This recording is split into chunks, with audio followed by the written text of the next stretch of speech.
मन की बात मुनि प्रेमचंद सागर जी के साथ कार्यक्रम प्रतिदिन की भांति प्रारंभ हो रहा है। आप सभी अपनी जो भी जिज्ञासाएं हैं अपने घर बैठे जनसंत वाणी चैनल के माध्यम से प्राप्त कर सकते हैं और इस हमारे जनसंत वाणी चैनल पर सब्सक्राइब करें और हमारे प्रतिदिन के जिज्ञासा कार्यक्रम का नाम है। हमारा आज का कार्यक्रम प्रारंभ हो हम मुनिवर के चरणों में बार बार नमोस्तु नमोस्तु नमोस्तु करते हैं और हम अपना कार्यक्रम का शुभारंभ करते हैं। आज हमारे कार्यक्रम में सर्वप्रथम जो नाम आया है सुकांक्षा जैन मथुरा से, वो पूछ रही हैं कि हे स्वामी नमोस्तु, सच्चरित्र से महान कैसे बन सकते हैं कुंवर? सच्चरित्र व्यक्ति का चरित्र, व्यक्ति का चारित्र, व्यक्ति का सद्गुण ये व्यक्ति को महान बनाता है।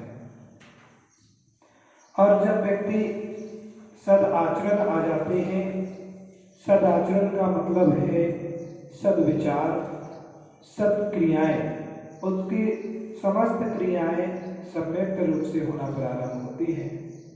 आचरण भी सम्यक्त होना प्रारंभ होता है और उसके बोलने में, खाने में, पीने में, उठने में, बैठने में सारी क्रियाओं में बदलाव होता है।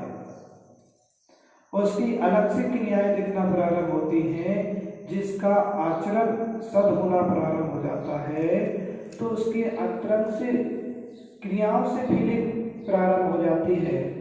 अलग से जब चलता है, बैठता है, बोलता है, तब भी उसको पता चलता है कि इसका, क्योंकि खाना और बोलना दो चीजों से व्यक्ति का व्यक्तित्व पता चलता है कि सामने वाले का व्यक्तित्व कैसा है। तो जब सदचारित्र वाला व्यक्ति होता है तो उसका खाने में पता चलता है। एक व्यक्ति वो होता है जो गिद्धता से खाता है। भोजन तो सभी करते हैं, लेकिन एक थाली में पूरा बचा लेगा और फिर गिद्धता से खाएगा तो उसको लगता है कि ये खाने के लिए बहुत लवलुप्त है। और बोलने वाले से एक बोलने में, उसके शब्दों में समिति, शब्द की समिति नहीं है। क्या बोलना है, कैसे बोलना है, जो भी मन में आया तुरंत बोल देता है। तो सदचारित्र वाला जो व्यक्ति होता है वो बोलने में भी सीमित शब्दों को बोलता है, तौल करके वो शब्दों को बोला करता है। और भोजन भी वह सम्यक रूप से किया करता है तो उससे पता चल जाता है इसका आचरण सम्यक है। तो हमें पहले भोजन और बोलना दोनों अपना संभालना चाहिए। सच्चारित्र को धारण करना है तो हमें अपने भोजन पे गिद्धता नहीं होना चाहिए, शालीनता पूर्वक भोजन करना चाहिए, सभ्यता पूर्वक भोजन करना चाहिए और बोलने पर अपने शब्दों पर हित मित प्रिय शब्दों का बोलना चाहिए। जो भी मन में आया तुरंत बोल देते हैं, इससे क्या होता है, लड़ाई झगड़ा प्रारंभ हो जाती है। तो सच्चरित्र वाले ज्ञान की पहचान हुआ करती है। और इसी क्रम में अगला हमारा प्रश्न है आलोक जैन कटक उड़ीसा से कर रहे हैं कि हे स्वामी, संग्रह वृत्ति, हिंसा वृत्ति और स्वार्थ वृत्ति, इन तीनों में अंतर क्या है? हिंसा वृत्ति, संग्रह वृत्ति। संग्रह का जो आरंभ सारंभ का संग्रह करना, जो आपके कार्य उपयोगी नहीं है उन चीजों को भी संग्रहित में करना। जैसे कि बहुत सारे लोगों की आदत हुआ करती है कि कोई आपके काम की यूज नहीं है, पॉलिथिन, रस्सी, कहीं कोई सामग्री इधर उधर डली होगी उठा करके अपने बैग में रख लेंगे। तो ये संग्रह है, ये फिजूल के कामों का परिग्रह का संग्रह करना, ये संग्रह वृत्ति है। वस्तु को जोड़ जोड़ करके रखते जाना। अभी ऐसे ऐसे व्यक्तियों के पास वस्त्र रखे हैं जो शादी के समय के अभी यूज नहीं हो रहे हैं, पहनते भी नहीं है, लेकिन संग्रह करके रखे हुए हैं गोदरेज में, अलमारी में। भैया नए कोई वस्त्र लेकर के आए हो तो पुराने का त्याग करो, उनको किसी को दे दो, लेकिन नहीं, नए भी रखते जाएंगे और पुराने का संग्रह भी करते जाएंगे। ये संग्रह वृत्ति है। इस संग्रह वृत्ति में संग्रह करने की आदत जीव को हुआ करती है। और हिंसा वृत्ति वो व्यक्ति की हिंसा के प्रति प्रवृत्ति हुआ करती है कि छोटी छोटी जीव को संकल्प पूर्वक हिंसा करना। और कहीं देख रहा है कि सामने से कोई जीव जंतु जा रहे हैं तो उसको मजा आता है छड़ने में, कहीं उसके ऊपर पानी डालेगा, कहीं झाड़ू लगा देगा। हिंसा वृत्ति ऐसे व्यापार में भी कर रहा है। जो अधिक हिंसा के प्रवृत्ति वाले व्यापार हैं उनको संग्रहित कर रहा है, उनको कार्य कर रहा है। व्यापार करना, लेकिन गृहस्थ जीवन को व्यापार करना, लेकिन ऐसे व्यापार नहीं करना जिसमें अधिक हिंसा होती हो। उन व्यापारों को त्याग करना हिंसा वृत्ति ये है। और हिंसा परिग्रह और स्वानुभूति ये अपने इच्छाओं को, अपने परिणामों को, जो भाव हैं उनको संग्रहित करना। अब असीम इच्छाएं हुआ करती हैं, असीम इच्छाओं को मन में विचार करता है कि मेरे पास ये मकान हो, मेरे पास ये गाड़ी हो, संसार की सारी वस्तुओं को रखने का भाव उसके मन में आता है। और उसके संग्रहित करने का भाव होता है कि संसार की सारी वस्तु हमारे लिए मिल जाए, लेकिन मिलता जीव को वही है जो उसके भाग्य में है, जो उसका पुण्य है वही उसको मिलने वाला है। भाग्य से ज्यादा नहीं, और समय से पहले भाग्य से ज्यादा किसी को कुछ मिलता नहीं है। रजत जैन पांडुचेरी से पूछ रहे हैं कि नमोस्तु मुनिश्री, मैं एक प्राइवेट कंपनी में जॉब करता हूँ। कोरोना के चलते सरकार ने लॉकडाउन कर दिया, जिससे हम बाहर भी नहीं जा सकते और कंपनी भी बंद है। नोटिस आया है कि कंपनी बंद के कारण सभी कर्मचारियों की तनख्वाह काटी गई है। ये अपनी नौकरी से घर परिवार का खर्चा चलाता हूँ, ऐसे में क्या करें गुरुवर, उपाय बताएं। देखिए, ये तो पूरे संसार पर, पूरे विश्व पर ये महामारी का प्रकोप चल रहा है। और इस महामारी में अभी अपनी सारी इच्छाओं को हर व्यक्ति सीमित किए हुए है। जो असीम इच्छाएं थी उन सब इच्छाओं को एक सीमित दायरे में बांध ली है सबने। चाहता है लेकिन फिर भी नहीं भोग पा रहा, फिर भी नहीं कर पा रहा है। तो आपके पास जो साधन था आय का, वो साधन सरकारी हो चाहे प्राइवेट कंपनियों के, उनसे आपकी आय जो होना थी वो आय थोड़ी रोक दी गई है। लेकिन कुछ समय की तो बात है, फिर आपके पास स्थिति बनेगी, आप फिर कमा लेना। जितना है उतने में आप अपना काम चला लें, क्योंकि कम खाओ और गम खाओ, एक कहावत है जो वो शब्द है। जितना है उतने में काम चलाने का प्रयास करें। अब इसके लिए अपन सारा देश ही परेशान है। अब अकेले तुम नहीं हो कि तुम्हारी तनख्वाह काटी जा रही है, हर जीव की। उनके लिए तो सोचो जो रोज का कमाते थे, जो 200-500 हज़ार रुपये कमाते थे और अपनी गृहस्थी चलाते थे, लेकिन एक एक महीना हो गया उनकी वो आय का साधन बंद हो गया है।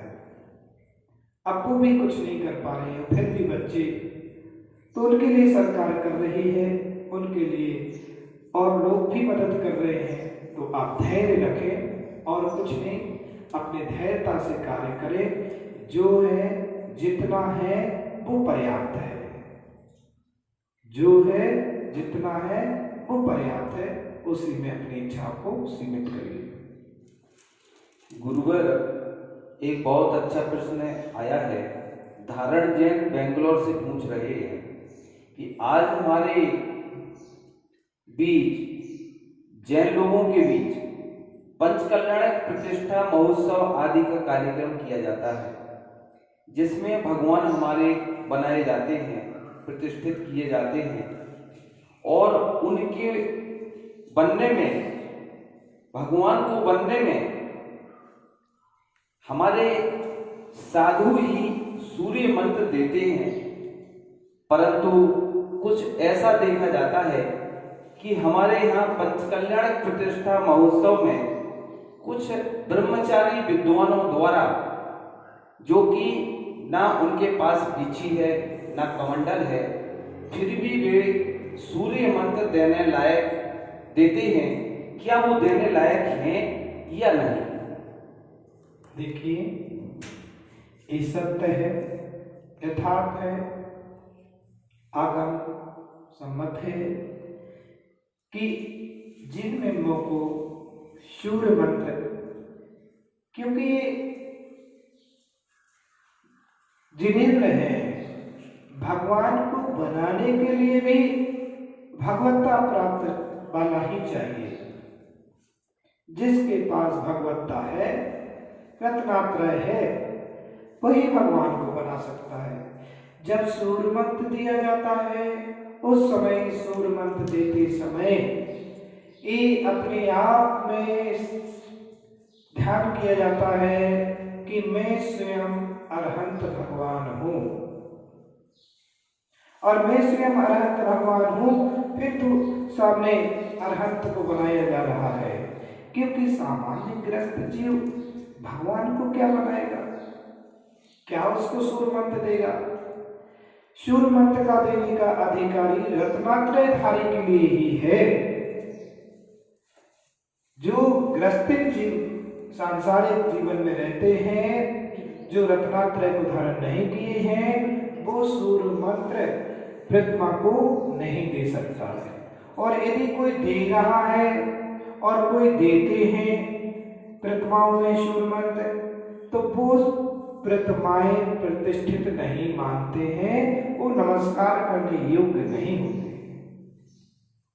अकाल ऐसी स्थिति बन जाए, आचार्य ने वैसे कहा, कहीं 1000 किलोमीटर दूर तक कोई संत ना हो, उस स्थिति में, आपातकालीन स्थिति में यदि आपको प्रतिष्ठा करना ही है और कोई संत नहीं है, तब कहा गया है कि कोई सात्विक व्यक्ति, ब्रह्मचारी हो चाहे पंडित हो, वो वस्त्रों को उतारे और निर्वस्त्र होकर के, और वह संकल्पित करे कि मैं एक दिगंबर मुनिराज हूँ, रत्नात्रयधारी। उसका सद आचरण भी होना चाहिए, और फिर उसके बाद सूर्य मंत्र दे सकता है। लेकिन वो कब? विशेष परिस्थिति में, जब 1000 किलोमीटर दूर तक कोई साधु संत ना हो, तब। लेकिन आज वर्तमान में देखते हैं कि वर्तमान में एक साधु को ही नहीं मानते हैं, साधु को तिरस्कार करना प्रारंभ कर दिया है, साधु की अवहेलना करना प्रारंभ कर दी है। और कुछ ये लोग कहते हैं कि पंचम काल में दिगंबर संत होते ही नहीं है। तो भैया ऐसा नहीं है। चंद्रगुप्त आचार्य महाराज के स्वप्न में भी एक स्वप्न था कि पंचम काल के अंत तक ये दिगंबर संत जयवंत रहेंगे, और आज ये दिगंबर संत हैं, उन्हीं के कारण अपन को अन्न मिल रहा है। जब तक ये संसार में अग्नि है, तब तक समझना कि ये भोजन की प्रक्रिया है, तब तक संत हैं। जिस दिन अग्नि का लुप्त हो जाएगा, समझ लेना संतों का लुप्त हो गया। इसलिए दिगंबर संत ही वह इन जिन बिंबों को सूर्य मंत्र देकर के प्रतिष्ठित करते हैं और वह प्रतिष्ठित युग हुआ करते हैं, वही पूजनीय, वंदनीय और आदरणीय हुआ करते हैं। हम उनकी पूजा आराधना कर सकते हैं और नमस्कार के युग हैं। हमें उन बिंबों को, उन जिन बिंबों को नमस्कार, पूजा, आराधना करना चाहिए। लेकिन इस बात का भी ध्यान रखना चाहिए कि किसी का अनादर नहीं करना है। कहीं यदि ऐसे मंदिर हैं और प्रतिमाएं हैं जहां मुनिराजों ने सूर्य मंत्र नहीं दिया है, तो वहां अनादर भी नहीं करना। आपका भाव है आपको नमस्कार करना कि नहीं करना। जैसे पंडित जुगल किशोर जी ने सीधा सीधा मेरी भावना में पंक्तियां दे दी कि जिसने राग देश का मादिक जीते सब जग जान लिया, सब जीवों को मोक्ष मार्ग का निष्प्रय हो उपदेश दिया, बुद्ध वीर जिन हरि हर ब्रह्मा या अब चाहे वो बुद्ध हो, वीर हो, विष्णु हो, कोई भी हो, हमें उससे कोई मतलब नहीं है। हमें तो वीतरागता होना चाहिए, सर्वज्ञपना होना चाहिए, हितोपदेशीपना होना चाहिए। उनके लिए मेरा भक्ति भाव से नमस्कार है। ऐसे ही रत्नात्रयधारी द्वारा दी हुई यदि सूर्य मंत्र है तो मेरा उस जिन के लिए मेरा नमस्कार है। निरंतर अनादर किसी का नहीं करना है, सम्मान, यथायुग सम्मान अपना करना है। बहुत अच्छा इस प्रश्न का खंडन किया गुरुवर ने, और हमें इस कार्यक्रम के माध्यम से बहुत अच्छे अच्छे अनुभव मिल रहे हैं। हमारे बीच, हमारे अंदर जितनी भी शंकाएं हैं वो उनका सभी का समाधान हो रहा है। और हम स्वाध्याय प्रतिदिन करें, सभी लोगों से हमारा ये संदेश है। और जब हम स्वाध्याय करेंगे तो जिज्ञासाएं भी उत्पन्न होंगी, और सभी जो लोग भी हमारे देश विदेश जहाँ पे भी बैठे हुए हैं, तो सभी, अभी हमारे पास समय भी काफ़ी है, बहुत अच्छा समय है। ऐसा समय हमें बड़े पुण्योदय मानना चाहिए कि पुण्य से ही मिलता है। और जब हम स्वाध्याय करेंगे तो निश्चित हमारे लिए कुछ ना कुछ जिज्ञासाएं उत्पन्न होंगी, और अपना समय को सदुपयोग भी करें। और इसी क्रम में हमारे भी साक्षी जैन बरेली उत्तर प्रदेश से पूछ रही हैं कि हे गुरुवर, क्या पंचम काल में श्रावक मोक्ष की प्राप्ति कर सकते हैं? पंचम काल में श्रावक हो चाहे मुनिराज मोक्ष प्राप्त नहीं कर सकते। लेकिन इस बात का ध्यान जरूर रखना चाहिए, जो लोग ये कहते हैं जब मोक्ष है ही नहीं है तो फिर एक इतनी बड़ी साधना किस काम की? कई के लिए नग्न रहना, क्यों उपवास करना, क्यों व्रत करना, क्यों ये साधना करना? जब मोक्ष है ही नहीं है, जो चीज है नहीं है उसको धारण करने से क्या फायदा है? तो ये निश्चित है कि मोक्ष मार्ग प्राप्त नहीं कर सकते हैं, लेकिन मोक्ष मार्ग बंद नहीं है। मोक्ष मार्ग तो खुला हुआ है, मार्ग पर चल सकते हैं और मार्ग को आज चल करके सफर तय कर सकते हैं, और जैसे ही समय आएगा अपन उसको प्राप्त कर लेंगे। जैसे शांति सागर जी महाराज के पास एक बार किसी व्यक्ति ने पूछा कि मुनिराज, जब मोक्ष मार्ग है ही नहीं है तो ये साधना क्यों करना? तो मुनिराज ने कहा कि वो समय भी ठंडी का समय था। मुनिराज ने कहा, जाओ सामने आम का बगीचा लगा है, उसमें से जाकर के आम तोड़ लाओ। तो बोलते मुनिराज, अभी सीजन आम का थोड़ू है, अभी आम कहां से आएंगे? तो बोलते वृक्ष लगा है कि नहीं लगा? बोलते हाँ वृक्ष तो लगा है। उसमें पानी आने देते कि नहीं? बोलते देते हैं। बोलते उसका फल आएंगे कि नहीं? बोलते हाँ सीजन आएगा, अब आ गया आम का सीजन। अब मई के महीने में, अप्रैल के महीने में अब सीजन आ गया, आम आएंगे, बाली आएंगी? बोलते बिल्कुल आएंगी। तो बोलते भैया, जैसे अभी सीजन नहीं है लेकिन आम का वृक्ष लगा हुआ है। ऐसे ही अभी भले ही पंचम काल में मोक्ष नहीं है, लेकिन अभी से अपन सफर तय कर रहे हैं, अभी मोक्ष मार्ग में चल रहे हैं, अभी रत्नात्रय को धारण कर रहे हैं। और जब चतुर्थ काल आएगा, क्योंकि द्रव्य, क्षेत्र, काल, भाव, इन सब की एक साथ समूह की क्रियाएं चाहिए। वृक्ष सब नाराज सहनन भी चाहिए। चतुर्थ काल में द्रव्य, क्षेत्र, काल, भाव, तीन चारों की एकता होती है। और शरीर का सहनन भी वृक्ष सब नाराज सहनन होता है। आज का पंचम काल का मनुष्य कितना भी घोर पाप कर ले, लेकिन वो सप्तम नरक में नहीं जा सकता है। नरक जाने के लिए भी पुण्य चाहिए, नरक जाने के लिए भी पुण्य चाहिए, सप्तम नरक प्राप्त करने के लिए भी पुण्य, मतलब कि नरक जाने के लिए भी वृक्ष सब नाराज सहनन चाहिए।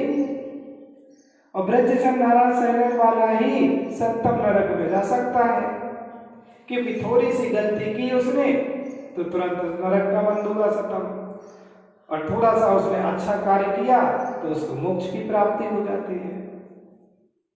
तो मोक्ष जाने के लिए सफर तो तय कर सकते हैं। अभी मार्ग बंद नहीं है, मार्ग तो खुला है, लेकिन पहुंच नहीं सकते हैं। पंचम काल में मोक्ष नहीं जा सकते हैं, लेकिन मार्ग पर चल सकते हैं। अभी अपन मार्ग पे चल रहे हैं। इस पंचम काल में मार्ग पर चले, अपनी साधना करें। और ये साधना व्यक्ति को, जीव को जरूर करना चाहिए। जैसे कि मिलिट्री में यदि कोई भर्ती होता है, वो युद्ध करने उसको मिले या ना मिले, लेकिन उसकी प्रैक्टिस रोज कराई जाती है। वो मिलिट्री में जाकर के रोज प्रैक्टिस करता है, और प्रैक्टिस ना करेगा तो फिर युद्ध कैसे करेगा, बॉर्डर पर कैसे भेजा जाएगा। भगवती आराधना ग्रंथ में आचार्य शिव कोटि महाराज ने ऐसा ही कहा है कि यदि आपको मोक्ष प्राप्त करना है तो आपको रोज प्रैक्टिस करना है, रोज अभ्यास करना है, रोज नए नए नियम व्रतों को लेना है, उनका पालन करना है। और नियम व्रतों का पालन करते करते करते इस मार्ग पर चलते चलते आज इस मार्ग में चल लेंगे, चतुर्थ काल में हम मोक्ष को प्राप्त कर लेंगे।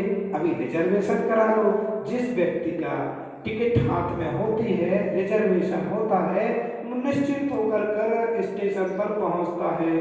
और जिसके हाथ में टिकट नहीं है तो 1-2 घंटे पहले स्टेशन जाएगा, टिकट के घर में लाइन में लगेगा, और फिर वो गाड़ी में चढ़ेगा तो वहाँ भी धक्का मुक्की लगेगी। कोई इधर से हाथ मारता है, कोई उधर से मारता है, और किसी को सीट मिलती है, नहीं मिलती है। और जिसके पास रिजर्वेशन है वो अपने समय से जाता है, स्टेशन पर खड़ा हुआ, जैसी गाड़ी आई सीधी वो अपनी बोगी में गया और सीट पर बैठ गया। ऐसे अभी रिजर्वेशन करा लो पंचम काल में मोक्ष का, और जब चतुर्थ काल आएगा तो सीधा सीधा पर मोक्ष चले जाएंगे। तो ये है कि पंचम काल में मोक्ष भले नहीं है, लेकिन मार्ग तो आज भी खुले हुए हैं। और अंत में एक प्रश्न और है। श्रीमती मुन्नी जैन कोढ़ा से पूछ रही हैं कि नमोस्तु मुनिवर, कर्मों का बंध कौन कौन सी गति में होता है? कर्मों का बंध तो चारों गतियों में ही हुआ करता है, क्योंकि जीव जैसे भाव बनाता है, कर्म वैसा ही बंध को प्राप्त करता है। उसके परिणाम जैसे हुआ करते हैं। त्रियंच गति में है तो वहां उसके भी परिणाम चल रहे हैं। नारकी में है तो उसके भी संक्लेशित परिणाम चल रहे हैं। मनुष्य में है तो उसके लिए भी परिणाम है, चार परिणाम चल रहा है, देश भी चल रहा है, संक्लेशित भी हो रहा है। और देवगति में भी उसके लिए भी मान कसाय होती है, वहाँ पर देवों में भी वहाँ पर कसाय भाव का है कि उसका भी परिणाम जब आयु क्षीण होने लगती है तो 6 महीने पहले उसको संक्लिष्टता होना प्रारंभ हो जाती है। तो वहाँ से कर्म तो चारों गतियों में ही कहीं पर भी बनता है। और कर्म राग देश से बनता है। जहाँ राग देश हुआ, जहाँ संक्रेष्टता हुई, वहां से कर्मों का बंध हुआ। कर्म बांधने के लिए दोनों चाहिए, जीव भी और अजीव भी। जैसे कोई कहता है कि भोजन कौन करता है, आत्मा करती है कि जीव करता है। कोई ये कहे कि आत्मा भोजन करती है, तो यदि आप कहें कि आत्मा भोजन करती है तो फिर अरहंतों की आत्मा भोजन क्यों नहीं करती? अरहंतों की आत्मा को भोजन करना चाहिए। और कोई कहे कि शरीर भोजन करता है, शरीर यदि भोजन करता है तो जब मृतक हो जाता है, शरीर पूरा होता है, तो उस समय वो भोजन क्यों नहीं करता? तो शरीर है, उसको भोजन करना चाहिए।